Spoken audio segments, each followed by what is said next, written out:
Proportionate அடிப்படையில் வந்து தொகுதி மறுவரைவை கொண்டுட்டு வந்தாலும் அதை திமுக எதிர்க்குதா? சார், ப்ரொப்போர்ஷனா இல்லை பாப்புலேஷனாங்கிறத ஃபஸ்ட்டு பப்ளிக் டொமைனுக்கு விடுங்க.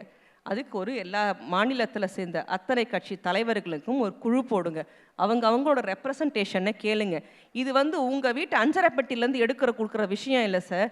இது ஃபெட்ரலிஸ்டிக் கண்ட்ரியில் இருக்கக்கூடிய ஒரு பெரிய அடுத்த முன்னெடுப்புக்கான விஷயம்.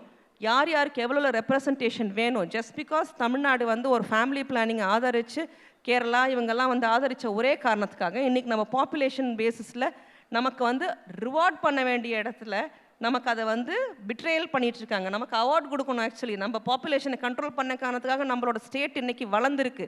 அது எந்த ஆட்சியில் இருக்கட்டும், அது டிஎம்கேவாக இருக்கட்டும், ஏடிஎம்கேவாக இருக்கட்டும், பட் அதை கரெக்டாக ஃபாலோ பண்ணோங்கிற ஒரு விஷயம் தமிழ்நாட்டுக்கு அந்த பெருமை நிச்சயமாக இருக்குது. அதுக்கு ஆக்சுவலி நீங்கள் என்ன பண்ணணும், எக்ஸ்ட்ரா நம்பர் ஆஃப் சீட்ஸ். ஏன்னா நம்மளோட எக்கனாமிக்கல் இண்டெசிஸ் வளர்ந்துருக்கு. அதனால் அதுக்கு நீங்கள் எக்ஸ்ட்ரா சீட்ஸ் கொடுத்து எக்ஸ்ட்ரா பிரதிநிதித்துவம் கொடுக்கணும். ஏன்னா நம்ம கொடுக்குற டேக்ஸ் பேமெண்ட் வந்து மற்ற எல்லா ஸ்டேட்ஸை விட அதிகம். ஸோ அதுக்கான பிரதிநிதித்துவம் கொடுப்பாங்களா? அப்போ எக்கனாமிக் இண்டெசிஸில் போகலாமா? அவங்க சொல்கிறாங்க ப்ரொப்போர்ஷன் வைஸ் போகிறோம், பாப்புலேஷன் வைஸ் போகிறோம். எக்கனாமிக் இண்டெசிஸ் க்ரோத் வைஸ் போகலாமே.